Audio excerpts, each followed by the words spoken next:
ಮೋದಿ ಮನೆಯಲ್ಲಿ ನಡೆದ tea party inside ಸುದ್ದಿ. ಸಂಭಾವ್ಯ ಸಚಿವರಿಗೆ ಪ್ರಧಾನಿ ನರೇಂದ್ರ ಮೋದಿ ನೀತಿ ಪಾಠ ಮಾಡಿದ್ದಾರೆ.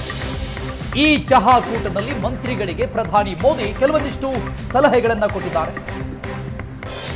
ಈಗಾಗಲೇ ಅರ್ಧಕ್ಕೆ ಉಳಿದಿರುವಂತಹ ಕೆಲಸಗಳನ್ನ ಪೂರ್ಣಗೊಳಿಸಬೇಕು ಅನ್ನುವಂತಹ ಸೂಚನೆ ನೀಡಿದ್ದಾರೆ ಪ್ರಧಾನಿ ಮೋದಿ. 100 ದಿನದ ಪ್ಲಾನ್ ಜಾರಿಗೆ ತರುವುದಕ್ಕೆ ಕೆಲಸ ಮಾಡಿ ಅಂತ ಸೂಚನೆ ಕೊಟ್ಟಿದ್ದಾರೆ. 100 ದಿನದ ಪ್ಲಾನ್ ಅನ್ನು ಇಟ್ಟಿದ್ದಾರೆ ನೂತನ ಸಂಸದರ ಮುಂದೆ ಪ್ರಧಾನಿ ಮೋದಿ. ಮುಂದಿನ 100 ದಿನದ ಪ್ಲಾನ್ ಆಫ್ ಆಕ್ಷನ್ ಯಾವ ರೀತಿಯಾಗಿರಬೇಕು ಅಂತ, ಇದರ ಜೊತೆಗೆ 5 ವರ್ಷದ ಆಡಳಿತ, 5 ವರ್ಷದಲ್ಲಿ ನಮ್ಮ ಸರ್ಕಾರ ಏನೇನೆಲ್ಲ ಮಾಡಬೇಕು ಆ ಒಂದು ಬ್ಲೂ ಪ್ರಿಂಟ್ ಅನ್ನ ನೂತನ ಸಂಸದರ ಮುಂದಿಟ್ಟಿದ್ದಾರೆ ಪ್ರಧಾನಿ ಮೋದಿ. ಈ ಬಗ್ಗೆ ಇನ್ನಷ್ಟು ಡೀಟೇಲ್ಸ್ ಕೊಡ್ತಾರೆ ನಮ್ಮ ಪ್ರತಿನಿಧಿ ದೆಹಲಿಯಿಂದ ನೇರ ಪ್ರಸಾರದಲ್ಲಿ ಜಾಯ್ನ್ ಆಗಿದ್ದಾರೆ ಮಂಜು. 52 ಜನ ಸಂಸದರು ಅಂತ ಬಹುತೇಕವಾಗಿ ಫೈನಲ್ ಅಂತ ಹೇಳಲಾಗ್ತಾ ಇದೆ. ಇದರ ಜೊತೆಗೆ ಇವತ್ತಿನ ಟೀ ಪಾರ್ಟಿಯಲ್ಲಿ ಆದಂತಹ ಕೆಲವೊಂದಿಷ್ಟು ಬೆಳವಣಿಗೆಗಳು, ಪ್ರಧಾನಿ ಮೋದಿ ಅವರು ಹೇಳಿರುವಂತಹ 200 ದಿನದ ಪ್ಲಾನ್, 5 ವರ್ಷದ ಪ್ಲಾನ್, ಏನೆಲ್ಲ ಡೀಟೇಲ್ಸ್ ಇದೆ, ಏನೆಲ್ಲ ಚರ್ಚೆ ಆಗಿದೆ ಅಲ್ಲಿ? ಅರುಣ್, ಕ್ಯಾಬಿನೆಟ್ಗೆ ಸಂಬಂಧಪಟ್ಟ ಹಾಗೆ ಹೇಳೋದಾದರೆ ಈ ಬಾರಿ ಪ್ರಮುಖ ಖಾತೆಗಳು ಏನೆಲ್ಲ ಕಳೆದ ಬಾರಿ ನಿಭಾಯಿಸಿದ್ರೋ ಅದೇ ಮುಖಗಳು ಈಗಲೂ ಕೂಡ ಕಾಣಿಸ್ತವೆ ಅನ್ನುವಂಥದ್ದು 100% ಸ್ಪಷ್ಟ ಆಯಿತು. ಯಾಕಂದರೆ ಟೀ ಪಾರ್ಟಿ ಆ ಸಚಿವರಿಗೆ ಮಾತ್ರ ಆಯೋಜನೆ ಮಾಡಿದ್ದು. ಯಾರು ಸಚಿವರಾಗ್ತಾರೆ ಅವರಿಗೆ ಕಳೆದ ಬಾರಿ ಯಾರ್ಯಾರೆಲ್ಲ ಟಾಪ್ 10 ಪೊಸಿಷನ್ನಲ್ಲಿದ್ದರೋ ಅವರು ಬಹುತೇಕ ಅದೇ ಪೊಸಿಷನ್ನಲ್ಲಿ ಒಂದು ಸಂಪುಟದಲ್ಲಿ ಸೇರಿಕೊಳ್ಳಲಿದ್ದಾರೆ. ಅವರು ಮುನ್ನಡೆಸಲಿದ್ದಾರೆ ಈ ಬಾರಿಯ ಸಂಪುಟ ಅನ್ನುವಂಥದ್ದು. ಕಾರಣ ಇಷ್ಟೇ, ಕಳೆದ 5 ವರ್ಷಗಳ ಆಡಳಿತಾವಧಿಯಲ್ಲಿ ಕೆಲವರು ಉತ್ತಮವಾಗಿ ಕೆಲಸ ಮಾಡಿದ್ದಾರೆ, ಕೆಲವರು ಒಂದೊಂದು ರಾಜ್ಯವನ್ನು ಪ್ರತಿನಿಧಿಸಿ ಅವರದ್ದೇ ಆದಂಥ ಶೈಲಿಯಲ್ಲಿ ಕೆಲಸ ಮಾಡಿದ್ದಾರೆ. ಇವರೆಲ್ಲರಿಗೂ ಕೂಡ ಮೋದಿಯವರಿಗೆ ಮೆಚ್ಚುಗೆ ಆಗಿರುವಂಥದ್ದು ಇವರ ಕೆಲಸಗಳು. ಕೊರೋನಾ ಸಂದರ್ಭದಲ್ಲಿ ನಿಭಾಯಿಸಿದ ರೀತಿ ಇರ್ಬೋದು, ಅಥವಾ ಪ್ರತಿಪಕ್ಷಗಳಿಗೆ ಕೊಡುವ ಉತ್ತರ ಇರ್ಬೋದು, ಮತ್ತು ಅಟ್ಯಾಕ್ ಮಾಡುವ ಶೈಲಿ ಇರ್ಬೋದು, ಇವರೆಲ್ಲರಿಗೂ ಕೂಡ ಈಗ ಅಗತ್ಯ ಇದೆ ಈ ಬಾರಿ. ಕಾರಣ ಇಷ್ಟೇ, ಕಳೆದ ಬಾರಿಗಿಂತ ಈ ಬಾರಿ ಸವಾಲುಗಳು ಹೆಚ್ಚಿಗೆ ಇದೆ. ಹಾಗಾಗಿ ನಿಭಾಯಿಸಬೇಕಾದ್ರೆ ಅದೇ ಟೀಮ್ ಇದ್ರೆ ಒಳ್ಳೆಯದು ಅನ್ನುವಂತಹ ತೀರ್ಮಾನಕ್ಕೆ ಬಂದಂತೆ ಕಾಣಿಸ್ತಾ ಇದೆ. ಅದರ ಜೊತೆಯಲ್ಲಿ ಟಾಪ್ 10 ಹೊರತುಪಡಿಸಿ ಇನ್ನೂ ಕೆಲವರಿಗೆ ಯುವಕರಿಗೂ ಕೂಡ ಆದ್ಯತೆಯನ್ನು ನೀಡಿರುವಂಥದ್ದು. ಅದು NDA ಭಾಗವಾಗಿರುವಂತಹ ಮೈತ್ರಿ ಪಕ್ಷಗಳಿಂದಲೂ ಕೂಡ ಅವರು ಯುವಕರನ್ನು ಆಯ್ಕೆ ಮಾಡಿಕೊಂಡು ಅವರ ಮೂಲಕ ಈ ಬಾರಿ ದೇಶವನ್ನು ಕಟ್ಟುವಂತಹ ಕೆಲಸಕ್ಕೆ ಮೋದಿ ಅವರು ಕೈ ಹಾಕಿದ್ದಾರೆ.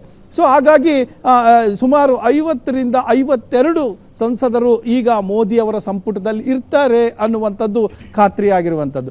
ಇದು ಒಂದು ಕಡೆ. ಆದರೆ ಇನ್ನೊಂದು ಕಡೆ ಇವತ್ತು ಹೆಚ್ಚು ಕಡಿಮೆ ಒಂದು 40-45 ನಿಮಿಷಗಳ ಕಾಲ ಯಾರು ಸಚಿವ ಸಂಪುಟದಲ್ಲಿ ಇರ್ತಾರೆ ಅವರಿಗೆ ಒಂದು ನೀತಿ ಪಾಠವನ್ನು ಮೋದಿ ಅವರು ಮಾಡಿದ್ದು. ಇದು ಈ ಪರಂಪರೆಯನ್ನು ಕಳೆದ 10 ವರ್ಷಗಳಿಂದಲೂ ಕೂಡ ಮೋದಿ ಅವರು ಮುಂದುವರಿಸಿಕೊಂಡು ಬರ್ತಾ ಇದ್ದಾರೆ.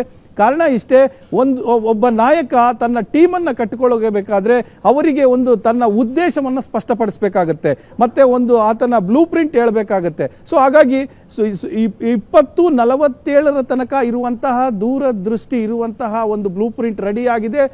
ಅಭಿವೃದ್ಧಿಶೀಲ ಭಾರತಕ್ಕಾಗಿ ನಾವು ಏನೆಲ್ಲ ಮಾಡಬೇಕು ಅನ್ನುವಂಥದ್ದನ್ನ ಬಹಳ ಕೂಲಂಕುಷವಾಗಿ ವಿವರಣೆಯನ್ನು ಕೊಟ್ಟಿದ್ದಾರೆ. ನನ್ನ ತಂಡ ಸೇರಿಕೊಳ್ಳುವಂಥ ಸಂದರ್ಭದಲ್ಲಿ ಏನೇನೆಲ್ಲ ಟಾಸ್ಕನ್ನು ಫೇಸ್ ಮಾಡಬೇಕು ಮತ್ತು ನೀವೇನು ಕೆಲಸ ಮಾಡಬೇಕು ಅನ್ನುವಂಥದ್ದನ್ನು ಕೂಡ ಹೇಳಿರುವಂಥದ್ದು. ಅದರಲ್ಲೂ ಕೂಡ 100 ದಿನಗಳು ಅಂದರೆ ಚುನಾವಣೆಗೂ ಮುನ್ನ ಮೋದಿ ಅವರು ಹೇಳ್ತಾ ಇದ್ರು, ನಾನು 100 ದಿನಗಳಲ್ಲಿ ನಮ್ಮ ಸರ್ಕಾರ ಬಂದ ಕೂಡಲೇ 100 ದಿನಗಳಲ್ಲಿ ಏನೆಲ್ಲ ಮಾಡಬೇಕು ಅನ್ನುವಂಥದ್ದನ್ನು ನಾನು ಸಿದ್ಧವಾಗಿ ಇಟ್ಕೊಂಡಿದ್ದೇನೆ, ಅದರಂತೆಯೇ ಮಾಡ್ತೇನೆ ಅನ್ನುವಂಥದ್ದನ್ನ ಹೇಳ್ತಾ ಇದ್ರು. ಸೊ ಈಗ ಮೊದಲ ಮೀಟಿಂಗಲ್ಲಿ ಅವರಿಗೆ ಅದನ್ನೇ ಟಾಸ್ಕನ್ನು ಕೊಟ್ಟಿರುವಂಥದ್ದು. ಈ 100 ದಿನಗಳಲ್ಲಿ ಏನು ಮಾಡಬೇಕು ಅನ್ನುವಂಥದ್ದನ್ನ ಹೇಳಿದ್ದಾರೆ. ಮತ್ತು 47ರ ದಿಕ್ಕಿನಲ್ಲಿ ನಾವು ಹೇಗೆ ಸಾಗಬೇಕು, ನೀವು ನಿರ್ವಹಿಸುವಂತಹ ಒಂದು ಖಾತೆ ಇರುತ್ತೆ ಅದು ಹೇಗೆಲ್ಲ ತೆಗೆದುಕೊಂಡು ಹೋಗಬೇಕು ಅನ್ನುವಂಥದ್ರ ಬಗ್ಗೆ ನೂತನ ಸಂಸದರಿಗೆ, ಸಚಿವರಾಗುವಂಥವ್ರಿಗೆ ಮನವರಿಕೆ ಮಾಡಿಕೊಟ್ಟಿದ್ದಾರೆ. ಅರುಣ್, ಮಂಜುನಾಥ್, ರಾಜ್ಯದ ಮಟ್ಟಿಗೆ ನೋಡ್ತಾ ಇದ್ರೆ ಈಗಾಗಲೇ ಸಂಭಾವ್ಯ ಪಟ್ಟಿಯನ್ನು ನೋಡ್ತಾ ಇದ್ರೆ 2 ಒಕ್ಕಲಿಗ, ಒಬ್ಬ ಬ್ರಾಹ್ಮಣ ಮತ್ತು ಲಿಂಗಾಯತರಿಗೆ ಸ್ಥಾನ ಅಂತ ಬಹುತೇಕವಾಗಿ ಹೇಳಲಾಗ್ತಾ ಇದೆ. ಆದ್ರೆ ಇಲ್ಲಿ SC ಮತ್ತು OBCಗೆ ಯಾವುದೇ ಸ್ಥಾನ ಲಭ್ಯವಾಗಿಲ್ಲ.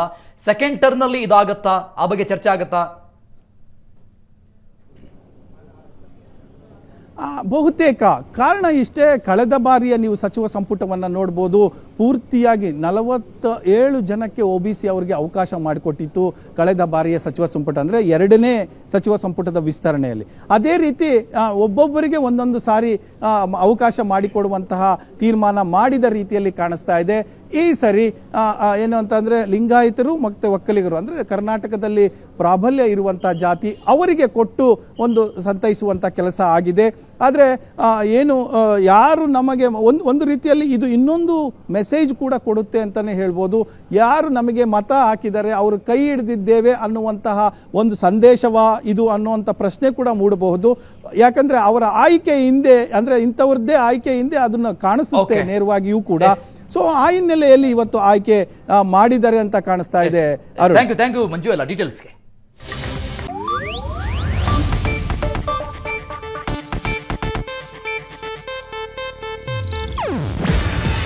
ಇದು ಏಷ್ಯಾನೆಟ್ ನ್ಯೂಸ್ ನೆಟ್ವರ್ಕ್ ಪ್ರಸ್ತುತಿ. ನೀವು ನೋಡ್ತಿದ್ದೀರಾ ಏಷ್ಯಾನೆಟ್ ಸುವರ್ಣ ನ್ಯೂಸ್.